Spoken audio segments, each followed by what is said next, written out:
पृथ्वी की सतह या इसके एक भाग का पैमाने का माध्यम से चपटी सतह पर खींचा गया चित्र क्या कहलाता है? या किसी पृथ्वी की जो सतह है या उसके किसी भाग का पैमाने के माध्यम से, किसके माध्यम से? पैमाने के माध्यम से चपटी सतह पर खींचा गया चित्र क्या कहलाता है? पहला दिया है ग्लोब, दूसरा दिया है एटलस, तीसरा दिया है मानचित्र और चौथा दिया है रेखा चित्र।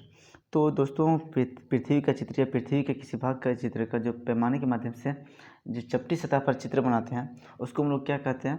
उसको हम लोग मानचित्र कहते हैं। ऑप्शन नंबर 3 इसका सही हो जाएगा, मानचित्र। ग्लोब क्या है दोस्तों? तो ग्लोब आपका 3D इमेज है, पृथ्वी का 3D इमेज है, जिसको हम लोग पृथ्वी का रियल जो है प्रतिरूप भी बोलते हैं हम लोग, ठीक है, रियल इमेज भी बोलते हैं हम लोग ग्लोब को, ठीक है। और मानचित्र जो है वो आपका 2D इमेज है। किस है? 2D, ठीक है। तो ये इन दोनों में ये डिफरेंट है, ये 2D इमेज और ये आपका 3D इमेज है, ठीक है। तो ये आपका पहला प्रश्न का सही जवाब हो जाएगा आपका मानचित्र, ठीक। नेक्स्ट प्रश्न की ओर चलते हैं हम लोग, क्वेश्चन नंबर 2 की ओर। कई सारे मानचित्र को एक साथ रख दिया जाए तो उसको क्या कहते हैं? क्वेश्चन नंबर 2 में दोस्तों बोल रहा है कि एक साथ कई सारे मानचित्र को एक साथ रख दिया जाता है तो उसे क्या कहा जाता है? पहला दिया है ग्लोब, दूसरा दिया है एटलस, तीसरा दिया है मानचित्र, चौथा दिया है रेखा चित्र। मानचित्र क्या है? तो पहले किसी पृथ्वी या पृथ्वी के किसी एक भूभाग के जो पैमाने के माध्यम से खींचा गया चित्र जो है उसको हम लोग मानचित्र कहते हैं। और कई सारे मानचित्र को एक साथ रख दिया जाता है तो उसको क्या कहते हैं? तो उसको हम लोग दोस्तों एटलस कहा जाता है। क्या कहा जाता है? एटलस। आप सबके पास ज्योग्राफी पढ़ते हैं या भूगोल का अध्ययन करें तो आपके पास एक स्टूडेंट एटलस होना जरूरी है, जिसके माध्यम से आप जो पृथ्वी के विभिन्न देश से जो विभिन्न कॉन्टिनेंट्स है, महासागर है, सर के बारे में जो उसकी स्थिति के बारे में हम लोग जान सकेंगे, उसमें क्या क्या फीचर्स है वो सारी चीज़ों के बारे में जान सकेंगे। तो सबके पास एक एटलस होना जरूरी है, स्टूडेंट एटलस दोस्तों। तो भूगोल का अध्ययन करने के दौरान आप लोग अपने साथ एक स्टूडेंट एटलस जरूर रखें, ठीक है। तो इसका राइट ऑप्शन हो जाएगा एटलस। क्वेश्चन नंबर 3 की ओर चलते हैं दोस्तों कि उच्चावच मानचित्र क्या दर्शाता है? उच्चावच मानचित्र क्या दर्शाता है? ऑप्शन नंबर, ठीक है। उच्चावच मानचित्र क्या दर्शाता है? पहला दिया पृथ्वी की आकृतियाँ, दूसरा दिया है राजनीतिक सीमाएं, तीसरा दिया पृथ्वी की जलवायु और चौथा दिया है सड़क जाल। तो उच्चावच मानचित्र क्या होता है दोस्तों? तो उच्चावच मानचित्र को हम लोग भौतिक मानचित्र भी कहते हैं। क्या कहते हैं? भौतिक मानचित्र भी कहा जाता है, ठीक है। तो उच्चावच में जो है पृथ्वी की ऊंचाई जो विभिन्न भूआकृतियाँ हैं उसको हम लोग उच्चावच मानचित्र में दर्शाते हैं, ठीक है। तो पृथ्वी की आकृतियाँ, ऑप्शन नंबर 1 सही हो जाएगा, पृथ्वी की आकृतियाँ, ठीक है। उसके बाद नेक्स्ट प्रश्न के चलते हैं दोस्तों हम लोग कि निम्नलिखित कथनों पर विचार कीजिए। यहाँ पे जो ऑप्शन है दोस्तों गलत है, ठीक है, प्रिंट हो गया। नेक्स्ट है दोस्तों कि निम्नलिखित कथनों पर विचार कीजिए। पहला दिया सड़क मानचित्र, दूसरा दिया वर्षा मानचित्र, तीसरा दिया वन और उद्योग के वितरण दर्शाने वाले मानचित्र। तो इन सबको कौन से मानचित्र में हम लोग रखते हैं, ठीक है। तो पहला दिया भौतिक मानचित्र, दूसरा राजनीतिक, तीसरा थीमेटिक और इनमें से कोई नहीं। तो जो बात करते हैं दोस्तों सड़क मानचित्र हो गया, या वर्षा मानचित्र हो गया, या वन उद्योग के दर्शाने वाला मानचित्र हो गया, जनसंख्या हो गया, या फिर अन्य किसी चीज़ के बारे में स्पेसिफिक चीज़ों के बारे में अगर किसी मानचित्र बनाया जाता है तो उसको कौन सा मानचित्र कहा जाता है? तो आप लोग उसको कौन सा मानचित्र कहेंगे? तो उसको थीमेटिक मानचित्र कहेंगे। ऑप्शन नंबर 3 सही हो जाएगा, ठीक है, थीमेटिक मानचित्र। थीमेटिक मानचित्र में क्या होता है? सड़क हो गया, वर्षा हो गया, वन हो गया, उद्योग का वितरण हो गया, जनसंख्या हो गया, और भी कई चीज़ों के बारे में स्पेसिफिक चीज़ों के बारे में उसका वितरण को दर्शाने के लिए इसका उपयोग किया जाता है, ठीक है। नेक्स्ट दोस्तों निम्नलिखित तो हो गया आपका थीमेटिक मानचित्र, ठीक है। क्वेश्चन नंबर 5 की ओर चलते हैं हम लोग। पृथ्वी की आकृतियाँ, पृथ्वी की जो प्राकृतिक आकृतियाँ को किस मानचित्र में दर्शाया जाता है? पृथ्वी की प्राकृतिक आकृतियों किस मानचित्र में दर्शाया जाता है? पहला दिया भौतिक मानचित्र, दूसरा राजनीतिक, तीसरा थीमेटिक। तो पृथ्वी की जो प्राकृतिक आकृतियाँ हैं दोस्तों, अभी मैंने बताया क्या, जो भी चीज़ें भू आकृतियाँ हो गई या फिर उच्चावच के बारे में हो गया, तो वो बहुत सारी चीज़ें आपकी किस में दर्शाते हैं? तो वो भौतिक मानचित्र में दर्शाते हैं। तो इसका ऑप्शन राइट ऑप्शन हो जाएगा भौतिक मानचित्र, ऑप्शन नंबर 1 सही हो जाएगा, भौतिक मानचित्र, ठीक है। फिजिकल फीचर्स, फिजिकल मैप, ठीक है। नेक्स्ट प्रश्न की ओर चलते हैं, क्वेश्चन नंबर 6 की ओर चलते हैं। निम्नलिखित में से किस निम्नलिखित कथनों पर विचार कीजिए। क्वेश्चन नंबर 6 की ओर चलते हैं तो इसमें बता रहा है कि निम्नलिखित कथनों पर विचार करना। और निम्नलिखित कथन में जो मानचित्र पैमाने पर आधारित ना होकर का आदास्त किस पर? आदास्त, ठीक है, जो मेमोरीज है उस पर और स्थानीय परिक्षेप पर आधारित हो उन्हें रेखाचित्र मानचित्र कहते हैं। जो मानचित्र जो है पैमाने पर ना आधारित होकर के आदर्श जो मेमोरी है उस पर बेस्ड होता है, और स्थानीय प्रक्षेपण जो है उस पर आधारित होता है। उसको क्या कहते हैं? रेखाचित्र मानचित्र कहते हैं, ठीक है। और एक छोटा खाका, छोटे क्षेत्र का बड़े पैमाने पर खींचा गया रेखाचित्र खाका कहलाता है। तो ये दोनों कथन सही है या गलत है वो आपको बताना। तो इनमें से कौन सा कथन सही है? केवल एक, केवल दो, एक दो, दोनों, इनमें से कोई नहीं। तो बात करें दोस्तों रेखाचित्र के बारे में, तो रेखाचित्र क्या होता है? तो रेखाचित्र जो है वो आपके मानचित्र मेमोरी बेस्ड होते हैं, ठीक है, और स्थानीय प्रक्षेपों पर आधारित होते हैं, उसको रेखाचित्र मानचित्र कहते हैं, ठीक। और खाका क्या होता है? तो खाका एक छोटे क्षेत्र का जो है बड़े पैमाने पर बनाया गया रेखाचित्र होता है, उसको खाका कहते हैं, ठीक है। तो दोनों कथन आपका सही है। नेक्स्ट प्रश्न की चलते हैं दोस्तों, क्वेश्चन नंबर 7, पठारों को दर्शाने वाला मानचित्र क्या कहलाता है? वैसा मानचित्र जिसमें हम लोग पठारों को दर्शाते हैं उसको मानचित्र को क्या कहते हैं? पहला दिया है भौतिक मानचित्र, दूसरा दिया है राजनीतिक मानचित्र, तीसरा दिया है थीमेटिक मानचित्र, और चौथा दिया अर्थशास्त्रीय मानचित्र। तो बात करें दोस्तों कि पठारों को दर्शाने के लिए, तो पठार जो आपका क्या है? फिजिकल फीचर है, ठीक है, फिजिकल फीचर है या भू आकृति है। तो भू आकृति को दर्शाने के लिए भौतिक मानचित्र का प्रयोग करते हैं। ऑप्शन नंबर 1 इसका सही हो जाएगा, भौतिक मानचित्र। क्वेश्चन नंबर 7 के बाद हम लोग चलते हैं क्वेश्चन नंबर 8 की ओर दोस्तों। दिक सूचक जो है उसका उपयोग किया जाता है, किस लिए किया जाता है दिक सूचक का उपयोग? तो पहला दिया है प्रतीकों को दिखाने के लिए, दूसरा दिया दूरी मापने के लिए, तीसरा दिया गति मापने के लिए, चौथा दिया मुख्य दिशा का पता लगाने के लिए। तो दिक सूचक क्या होता है दोस्तों? इसको इंग्लिश में कंपास बोलते हैं। क्या बोलते हैं? कंपास। तो कंपास का उपयोग हम लोग क्यों बोलते हैं? नॉर्थ दिशा या दिशा का पता लगाने के लिए किया जाता है, ठीक है। ऑप्शन नंबर 4 सही हो जाएगा। दिक सूचक का उपयोग हम लोग मुख्य दिशा का पता लगाने के लिए करते हैं, ठीक है। क्वेश्चन नंबर 9 की ओर चलते हैं हम लोग। मानचित्र के संदर्भ में किन दिशाओं को प्रधान दिग्बिंदु कहा जाता है? मानचित्र के संदर्भ में किन दिशाओं को प्रधान दिग्बिंदु कहा जाता है? प्रधान दिग्बिंदु, ठीक है। पहला दिया उत्तर, दूसरा दिया पूर्व, तीसरा दिया है पश्चिम, चौथा दिया दक्षिण। तो प्रधान दिग्बिंदु क्या होता है दोस्तों? तो इनमें से आपका सभी सही हो जाएगा। इन चारों दिशाओं को हम लोग प्रधान दिग्बिंदु कहते हैं, ठीक है। आप मैप या पढ़ते हैं या फिर मुख्य रूप से कितने दिशा है आपके? नॉर्थ, ठीक है, साउथ, ईस्ट और वेस्ट, आपके ये मुख्य रूप से 4 दिशा हैं दोस्तों। तो इन चारों दिशाओं को हम लोग प्रधान दिग्बिंदु कहते हैं, ठीक है। इसके साथ साथ इन दिशाओं को अलग अलग भागों में डिवाइड किया गया। तो इसको नॉर्थ ईस्ट, ठीक है, नॉर्थ ईस्ट, इसको साउथ ईस्ट, इसको साउथ वेस्ट और नॉर्थ वेस्ट के नाम से जाना जाता है। तो आपका ये प्रमुख रूप से दिशाएं हैं, और प्रमुख जो नॉर्थ ईस्ट और साउथ वेस्ट जो है इनको क्या बोलते हैं? प्रधान दिग्बिंदु कहते हैं, ठीक है। उत्तर, पूर्व, पश्चिम और दक्षिण, इनको प्रधान दिग्बिंदु कहा जाता है। क्वेश्चन नंबर 10 की ओर चलते हैं दोस्तों कि मानचित्र के संदर्भ में रूढ़ प्रतीक को किसे कहते हैं? मानचित्र के संदर्भ में रूढ़ प्रतीक किसको कहते हैं, ठीक है, या फिर परंपरागत चिन्ह किसको कहा जाता है? तो पहला दिया जिन प्रतीकों का उपयोग के संबंध में राष्ट्र स्तर पर सहमति हो, या जिन प्रतीकों के द्वारा प्राकृतिक स्वरूपों को दर्शाया जाता है, या जिन प्रतीकों के उपयोग में अंतर्राष्ट्रीय सहमति हो, उनको इनमें से सभी। तो रूढ़ प्रतीक जो है दोस्तों वो हम लोग देखते हैं मैप में जो है कुछ खास चीज़ों के बारे में, अलग अलग चीज़ों के बारे में अलग अलग रूप से दर्शाया जाता है, ठीक है। जैसे पोस्ट ऑफिस दर्शाना, तो मैप में लिखा होता है कैपिटल लेटर में PO लिखा हुआ था।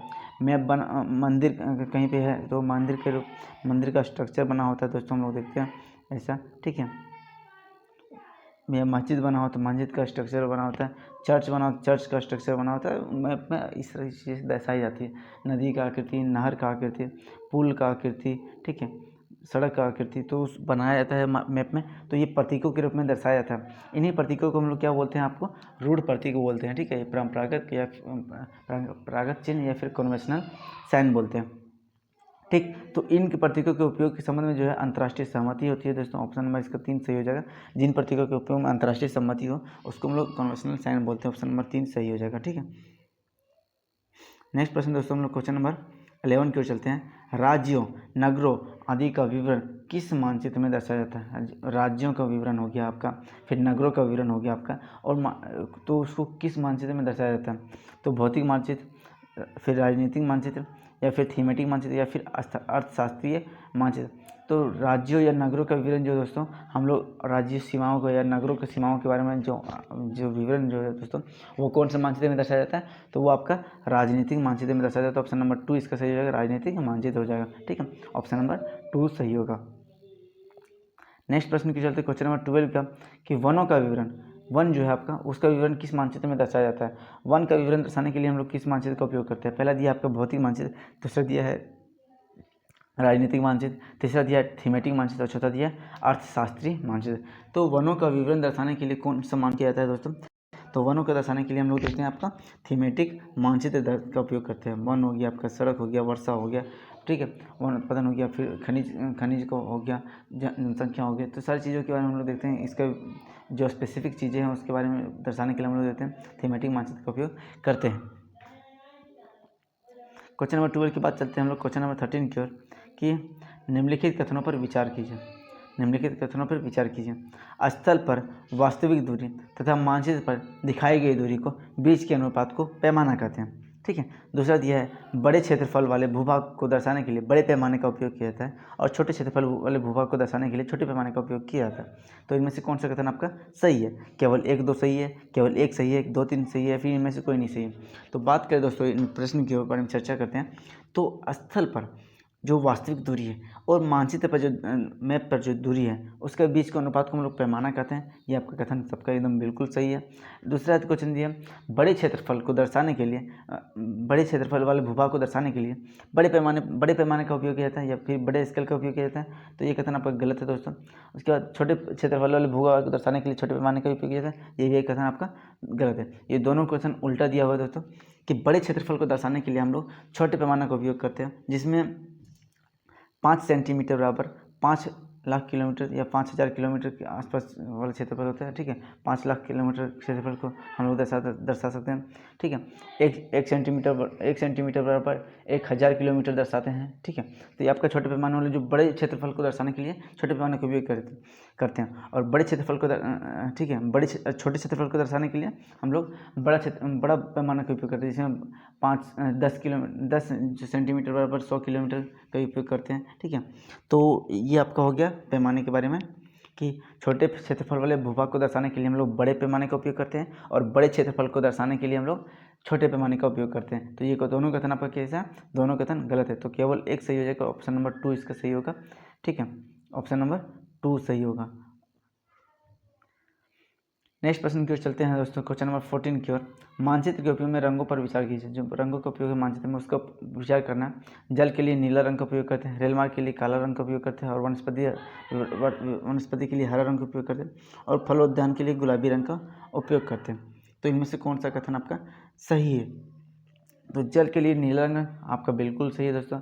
रेल मार्ग के लिए काला रंग बिल्कुल सही है। वनस्पति के लिए आपका हरा रंग, तो ये भी आपका बिल्कुल सही है। तो ऑप्शन नंबर 1 2 3 तो तीनों सही है दोस्तों। लेकिन क्वेश्चन नंबर जो 4 है आपका, फलोद्यान के लिए हम लोग गुलाबी रंग का उपयोग करते हैं, नहीं दोस्तों, फलोद्यान के लिए गुलाबी रंग का प्रयोग नहीं किया है। तो ऑप्शन नंबर 4 सही है, गलत हो जाएगा, ठीक है। तो बाकी आपका 1 2 3 सही है, तो क्वेश्चन नंबर ऑप्शन नंबर 1 इसका सही होगा, ठीक। नेक्स्ट प्रश्न दोस्तों, कच्चा नक्शा को किस नाम से जाना जाता है। कच्चा नक्शा जो हम लोग बनाते हैं दोस्तों, उसको किस नाम से जाना जाता है। पहला दिया खाका, दूसरा दिया एटलस, तीसरा दिया मानचित्र और चौथा दिया रेखाचित्र। तो कच्चा नक्शा क्या होता है दोस्तों, जो बड़े पैमाने पर जो आदर्श के आधार पर बनाए जाते हैं, ठीक है। छोटे क्षेत्र का बड़े पैमाने पर बनाया जाता है, उसको हम लोग क्या बोलते हैं, कच्चा नक्शा जो होता है। उसको खाका को भी कच्चा नक्शा बोला जाता है, ठीक है। ऑप्शन नंबर 1 जो है, खाका को क्या कहा जाता है, कच्चा नक्शा कहा जाता है, ठीक। एक सेकंड, यहाँ थोड़ा मिस्टेक है दोस्तों। जो कच्चा नक्शा है दोस्तों, हम लोग रेखा चित्र को कहते हैं। कच्चा नक्शा किसको कहते हैं, रेखा चित्र को कहते हैं, ठीक है। जिसे आदर्श से बनाए जाते हैं, जैसे किसी चीज़ के बारे में कोई आप रेलवे स्टेशन आए, आपको दोस्त आपका घर, आपको दोस्त का घर पता नहीं है, आप ठीक है, आप दोस्त के घर जा रहे हैं या फिर किसी रिश्तेदार के घर जा रहे हैं, तो आपको उसके रास्ते का क्या बोलते हैं, उसके रास्ते का ज्ञान नहीं है, ठीक है। तो आप घर पे या फिर अपने दोस्त से एक नक्शा बनवा लेते हैं। जैसे आदर्श क्या आपको यहाँ पे बोलता है कि बस स्टैंड उतरेंगे, वहाँ से आप सीधे आएंगे, निकलेंगे बाहर, उसके बाद फिर आप सीधे 100 मीटर तक चलेंगे, वहाँ पे उसका दाहिना चलना है, बायां चलना है, या फिर वहाँ पे आपको पीओ पोस्ट ऑफिस मिलेगा, फिर रेलवे स्टेशन, उसके बाद फिर यहाँ पे आप दुकान का नाम बता देगा वहाँ पे। फिर इस तरह करके आप जहाँ पे भी पहुँचते हैं, तो इस तरह का आपको एक रेखा चित्र के माध्यम से, आपको एक आदर्श के माध्यम से आपको नक्शा पकड़ा दिया जाता है। तो इसी को हम लोग कच्चा नक्शा के नाम से जानते हैं, जिसको रेखा चित्र के नाम से जाना जाता है, ठीक है। तो ऑप्शन में इसका ऑप्शन नंबर 4 सही हो जाएगा, ठीक। बड़े पैमाने का आवश्यक है। बड़े जो पैमाना है उसका आवश्यक क्यों, जो पैमाना हम लोग यूज करते हैं दोस्तों, उसका किसके लिए उपयोगी है, क्यों उपयोगी है। ठीक है, मानचित्र के लिए, रेखा चित्र के लिए, प्रतीकों के लिए, फिर दिक्सूचक के लिए पैमाना की आवश्यक क्यों है दोस्तों? तो मानचित्र के लिए पैमाना का आवश्यक है। ठीक है, पैमाना जो आवश्यक है किसके लिए? मानचित्र के लिए आवश्यक है। ऑप्शन नंबर इसका 1 सही हो जाएगा। पैमाना क्यों आवश्यक है? मानचित्र के लिए आवश्यक है। मानचित्र पर लाल रंग किससे दर्शाया जाता है? मानचित्र पर जो लाल रंग है वो किसको दर्शाते हैं? पहला दिया पठार, दूसरा दिया जल, तीसरा दिया मैदान और चौथा दिया पर्वत। तो लाल रंग जो मानचित्र पर दर्शाया जाता है दोस्तों, वो किसके लिए उपयोग किया जाता है? तो आपका पर्वत के लिए दर्शाते हैं। ठीक है, नेक्स्ट दोस्तों, मानचित्र पर पीला रंग क्यों दर्शाया जाता है? मानचित्र पर पीला रंग क्यों दर्शाते हैं? पहला दिया पठार, दूसरा दिया जल, तीसरा मैदान, चौथा दिया पर्वत।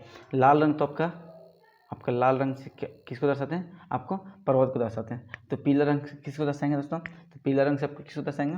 तो पठार को पीला रंग से दर्शाएंगे। ऑप्शन नंबर 1 सही हो जाएगा, पठार। ठीक है, क्वेश्चन नंबर 19 पे चलते हैं। क्वेश्चन नंबर 19 में है, रेखा चित्र बिना पैमाने पे बनाए जाते हैं। रेखा चित्र बिना पैमाने के बनाए जाते हैं। उसके बाद यह है रेखा चित्र मानचित्र छोटे व बड़े पैमाने की सहायता से बनाए जाते हैं। और तीसरा दिया है खाका छोटे क्षेत्र का बड़े पैमाने पर बनाया जाता है। तो ऑप्शन नंबर क्या कौन सा आपका सही है दोस्तों? तो हम लोग देखते हैं दोस्तों, रेखा चित्र बिना पैमाने के बनाए जाते हैं, मानचित्र छोटे व बड़े पैमाने की सहायता से बनाए जाते हैं, और खाका छोटे क्षेत्र का बड़े पैमाने पर बनाया जाता है।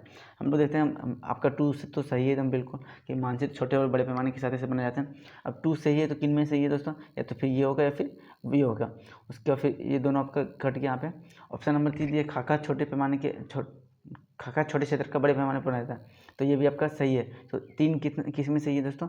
तो 3 जो है आपका इसमें सही है। तो ऑप्शन नंबर 4 सही हो जाएगा कि इनमें से सही है आपका। ठीक है, अगर नहीं जान भी रहे होगा कोई ऑप्शन, तो इस माध्यम से आप लोग एलिमिनेशन माध्यम का उपयोग करके आप लोग सही आंसर का निकाल सकते हैं। ठीक, क्वेश्चन नंबर 20 के बाद हम लोग चलते हैं क्वेश्चन नंबर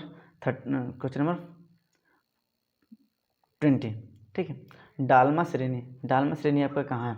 डालमा श्रेणी कहाँ स्थित है? पहला दिया बंगाल, दूसरा दिया उड़ीसा, तीसरा दिया झारखंड, चौथा दिया बिहार। तो डालमा श्रेणी कहाँ है दोस्तों? तो डालमा श्रेणी के बारे में हम जो बोल रहे हैं वो आपका कौन सा स्टेट में मिलता है? ठीक है, तो डालमा श्रेणी के बारे में हम जो बात कर रहे हैं वो आपका कहाँ पे है? ऑप्शन में बताइए दोस्तों, डालमा श्रेणी कहाँ है? तो डालमा श्रेणी आपका झारखंड में है। ठीक है, झारखंड में कहाँ है? तो झारखंड में जो आपका पूर्वी सिंहभूम का क्षेत्र है, आपका पूर्वी सिंहभूम, ठीक है, वहाँ पे आपको डालमा श्रेणी देखने को मिलता है, झारखंड के लास्ट भाग में। ठीक है, आपका ये जो लास्ट पोर्शन है दोस्तों झारखंड का, तो यहाँ पे जो आपका पूर्वी सिंहभूम क्षेत्रफल है वहाँ पे आपको डालमा श्रेणी मिलता है। ठीक है, तो दोस्तों आज हम लोगों ने देखिए ऑप्शन नंबर 3 इसका सही हो जाएगा। दोस्तों आज हम लोगों ने मानचित्र से संबंधित 20 प्रश्नों को किया। ठीक है, कमेंट बॉक्स में आप लोग बताएंगे कि आपको 20 में से कितने प्रश्न आपके सही हुए। ठीक है, और आपको किन प्रश्नों में कठिनाइयाँ हुई तो वो भी आप लोग कमेंट बॉक्स में बताएंगे। अगर आप चैनल को अभी तक सब्सक्राइब नहीं किए हैं तो चैनल को सब्सक्राइब कर लें। इसी तरह की वीडियो देखने के लिए वीडियो को लाइक कर दें और बेल आइकन को भी प्रेस कर दें, और जितने भी आपके फ्रेंड सर्कल है सबके साथ वीडियो को एक बार शेयर कर दें दोस्तों।